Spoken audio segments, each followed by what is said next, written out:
Navidad. Y sí, todavía sigue siendo tiempo de Navidad. Así que, aunque ya las tiendas estén saturadas de cosas del 14 de febrero, qué sé yo, no, todavía es tiempo de Navidad. Recuerda que nosotros no estamos celebrando una fecha. No hay que reducir nuestra fe cristiana a la mercadotecnia o a eventos sociales, no.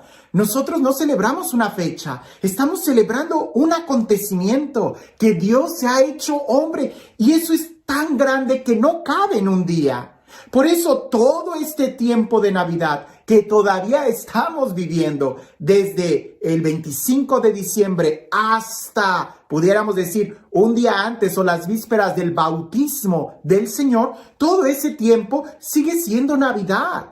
Así que ¡feliz Navidad! Si no le has dicho a alguien feliz Navidad, todavía tienes la oportunidad porque seguimos viviendo en tiempo de Navidad.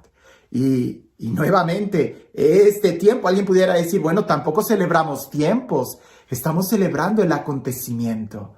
Pero para que el acontecimiento cobre fuerza e importancia, lo tenemos que situar en alguna fecha. Pero no es la fecha, no es el tiempo, es la experiencia.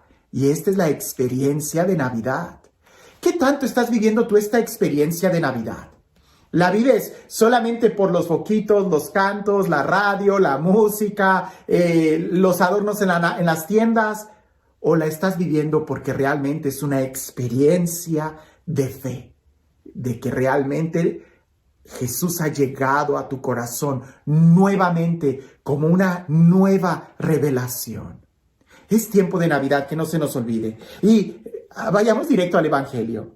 Porque cuando leía el Evangelio, ciertamente, no les voy a mentir, tuve que leer este Evangelio muchas veces porque ya me venían las mismas ideas y yo decía, no, esto ya lo dije, esto ya también ya lo dije. Y yo, Señor, algo nuevo, algo nuevo. Y ya cuando casi me daba por vencido y que cierro la Biblia, en ese momento empecé a sentir una nueva inspiración, una nueva idea, un nuevo mensaje. Y creo que es para mi vida. Indudablemente espero que también a ti te pueda ayudar. Escuchemos el Evangelio. Dice así. En aquel tiempo, después de la multiplicación de los panes, Jesús premió a sus discípulos a que subieran a la barca y se dirigieran a Betsaida, mientras él despedía a la gente. Después de despedirlos, se retiró al monte a orar. Entrada la noche, la barca estaba en medio del lago y Jesús solo en tierra. Viendo los trabajos con que avanzaban, pues el viento les era contrario, se dirigió a ellos caminando sobre el agua, poco antes del amanecer, y parecía que iba a pasar de largo. Al verlo andar sobre el agua, ellos creyeron que era un fantasma y se pusieron a gritar porque todos lo habían visto y estaban espantados. Pero él les habló enseguida y les dijo, «Ánimo, soy yo, no teman». Subió a la barca con ellos y se calmó el viento. Todos estaban llenos de espanto, y es que no habían entendido el episodio de los panes, pues tenían la mente embotada. El Evangelio ya nos está poniendo un contexto. Esto sucede después de la multiplicación de los panes, que no es cualquier milagro. Es decir, pienso yo que humanamente hablando, la multiplicación de los panes debió de haber sido algo extraordinario. Es decir, todos los milagros son extraordinarios, pero particularmente este milagro de la multiplicación de los panes, un evangelista nos dice que incluso después querían coronarlo rey.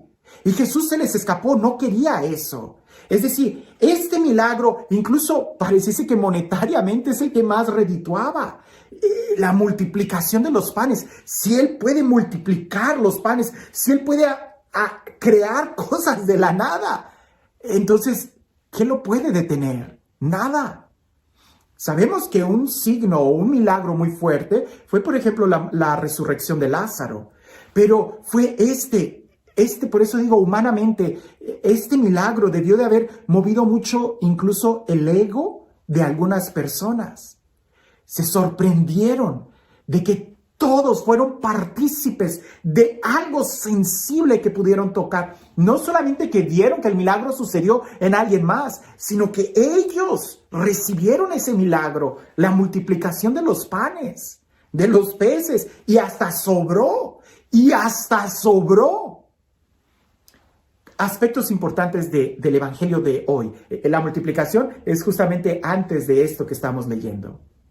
Jesús obliga a sus discípulos a que se suban a la barca. Usualmente después de, pienso yo, que de un evento de este tipo, cuando Jesús despide a la gente, pues es cuando recibe todos los elogios al final. Qué bien lo hiciste, maestro, el milagro estuvo muy bien. Gracias por el pan, el mejor pan que he comido. Señor, muchas gracias por sus palabras. Seguramente las despedidas han de haber sido de mucho elogio, de mucha vanagloria. Jesús no quiere que los discípulos se queden ahí. Los obliga a que se suban a la barca y que se le adelanten. Cosas totalmente diferentes. Veamos el contraste de estar en tierra firme y de subirse a la barca. De recibir los elogios y de estar en el silencio, en la barca, en medio del mar. De poder compartir entre todos y recibir algo de la gloria de que también ellos fueron los que ayudaron en estar repartiendo los canastos. Jesús los obligó a que se subieran a la barca. Eso nos recuerda un texto del Antiguo Testamento donde Dios no comparte su gloria con nadie, con nadie. Eso para los servidores, los que estamos cerca del ministerio, cuando somos instrumentos de Dios, hay que recordar eso. Nunca hay que recibir un aplauso. Todo es para Jesús. Él no comparte su gloria. Ahora, los discípulos se suben a la barca. ¿Por qué no quedarse en tierra firme? ¿Por qué no quedarse con Jesús? Orando en tierra firme, en el monte? ¿Por qué la necesidad de Jesús de mandarlos a la barca, al mar, de noche? Es todo un contraste, porque en la seguridad de la tierra es donde ahí ellos estaban viendo, por decir algo, el milagro, es donde ellos pudieran cosechar un poquito de autoestima, de buenas palabras, de motivarse. Pero en el silencio, en la noche, en la barca, en la tormenta, Jesús lo sabía, iba a haber una tormenta. Los mandó, los obligó.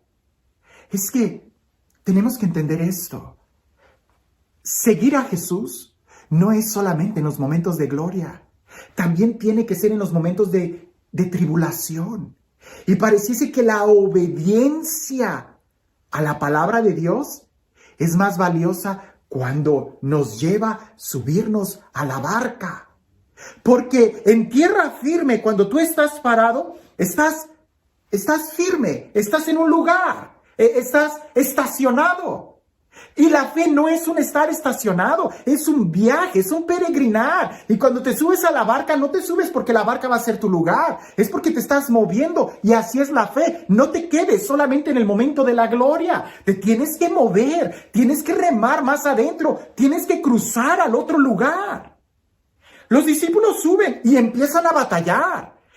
¿De qué habrán estado ellos hablando en la barca? No lo sabemos.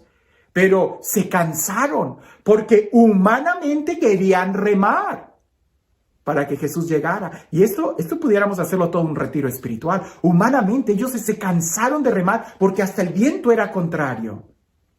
Estaban en el mar. Y ya sabemos que el mar simboliza la tempestad, el mundo, las tentaciones, la angustia, la inseguridad, la maldad, la tormenta. Ellos están en el mar, cansados porque quieren ellos llegar a la otra orilla. Jesús estaba orando. Y lo hemos visto en otros momentos, incluso en otra tormenta, cuando Jesús está en la barca, dormido, en oración. Jesús termina la oración, él ve que están batallando y él camina sobre el agua. También Pedro en una ocasión caminó sobre el agua. Pero cuando la mirada está puesta en Jesús y no en Él mismo y no en nosotros mismos. Los discípulos en la barca pareciese que la mirada la tenían puesta muy en ellos, que cuando ven a algo afuera, cuando ven a Jesús caminando sobre el agua, que va a parecer que los va a pasar de largo, ellos se espantan y empiezan a gritar. No lo sé. Puede ser de miedo porque no lo reconocieron, porque creían que era un fantasma, porque Jesús no estaba ahí, porque les iba a pasar de largo y Jesús no estaba ahí. Lo interesante es la forma en cómo Jesús se presenta. No tengan miedo, no tengan miedo. Igual que cuando resucitado se presenta, no tengan miedo, soy yo. Se sube a la barca y se detiene la tempestad. Más que tratar de remar con nuestras propias fuerzas en el momento de la tempestad, habría que invitarle a Él a que se suba a la barca, a que se suba con nosotros. Es como todo un proceso espiritual este evangelio. En un momento de mucha gloria, de mucha alegría, ahí Jesús no nos quiere ver estacionados mucho tiempo. Súbete a la barca, pero va a haber tempestad, va a haber tormenta, va a ser de noche, vamos a estar solos. Que te subas a la barca, te digo. Se suben a la barca. ¿Por qué remas? ¿Por qué usas tus propias fuerzas? Invita a Jesús. Esa pudiera ser la enseñanza. Y al final el Evangelio dice que los discípulos todavía no terminaban de entender lo de la multiplicación de los panes. Es que no tenemos que entender todo. No tenemos que entender todo. Dios no me está pidiendo que yo entienda todo su plan. Lo que Él me está pidiendo es que yo sea fiel. Dios a mí no me revela la meta. Él me muestra el camino que yo tengo que seguir. Yo no tengo que entender el porqué de la multiplicación de los panes y el por qué Jesús me mandó a la barca, por qué hay una tormenta y por qué Jesús viene caminando y por qué se calmó la tempestad. No hay mucho que entender. Quizás nunca lo vamos a entender. Solamente habría que abrir nuestro corazón y vivir y aceptar el momento en el que estamos viviendo y saber que el mismo Jesús que hizo la multiplicación de los panes, el mismo Jesús que hizo un milagro en nuestras vidas el día de ayer, que de una manera poderosa fuimos testigos, es el mismo Jesús que quiere subirse a la barca conmigo cuando yo tengo un problema, cuando yo tengo una tempestad. Él no me abandona. Él quiere subir conmigo. Y cuando yo humanamente no puedo llegar a donde Él está, tengo que tener la seguridad que Él sí puede llegar a donde yo estoy. Él sí puede caminar sobre el agua y llegar a donde yo estoy. Así que preguntas que pudiéramos hacernos es, ¿en dónde estoy ahorita? Me quedé estacionado en ese momento de gloria de la multiplicación de los panes y estoy yo también recibiendo los aplausos que solamente Jesús debe de recibir.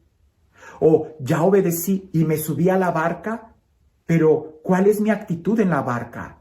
¿Cuál es mi actitud en los problemas? ¿Cuál es mi actitud en la dificultad? ¿Orar y confiar en Dios o angustiarme por el miedo que tengo? Y el miedo incluso va a hacer que yo ni siquiera sea capaz de reconocer cuando Jesús viene a mí. No tengamos miedo, no tengamos miedo.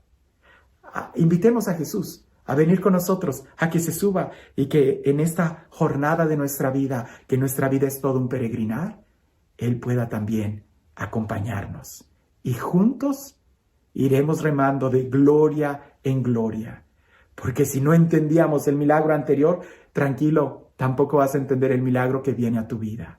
Lo seguro es que no hay que quedarnos en ninguna situación. Siempre hay que avanzar con Jesús. Y este Dios, el Dios del amor, el Dios de la vida, el Dios de la paz, el Dios que nos ama, que camina sobre la tempestad, que camina sobre las aguas, que camina sobre los problemas y que viene en nuestro auxilio, que sea Él quien el día de hoy te bendiga. En el nombre del Padre, del Hijo y del Espíritu Santo. No trates de entender, más bien vive, que viviendo es como se disfruta. Que tengas un excelente día.